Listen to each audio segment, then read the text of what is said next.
પાદરાના ઘાયજ ગામે મહાકાય મગર દેખાતા તેનું રેસ્ક્યુ કરવામાં આવ્યું છે। રાત્રિના અંધારામાં પ્રાણીજીવ રક્ષણ સંસ્થા અને ફોરેસ્ટ વિભાગે દિલધડક કામગીરી કરી મગરને સુરક્ષિત કબજે કર્યો છે।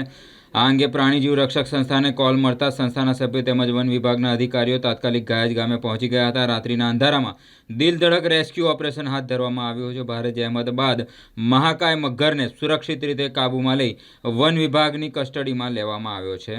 ફોરેસ્ટ અધિકારીઓના જણાવ્યા મુજબ મગરની મેડિકલ તપાસ કરવામાં આવશે, ત્યારબાદ તેને કુદરતી વાતાવરણમાં જ્યાં પૂરતું પાણી અને અનુકૂળ પરિસ્થિતિ ઉપલબ્ધ હોય તેવા સ્થળે ફરી મૂકવામાં આવશે। મારું નામ આર્ય રોકી છે। હું પાદરામાં પ્રાણીજીવ રક્ષક સંસ્થામાં સેવા આપી રહ્યો છું।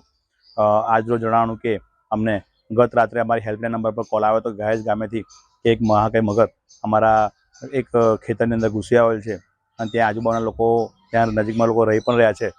તો તાત્કાલિક ધોરણે પાદરા વન વિભાગ આરએફઓ સાહેબને જાણ કરી તેઓની ટીમને ફોરેસ્ટ ખાતાની ટીમને મોકલી અને તેઓને સાથે રાખીને અમે મગરને સહી સલામત પકડી પાદરા વન વિભાગે જમા કરી દીધેલ છે।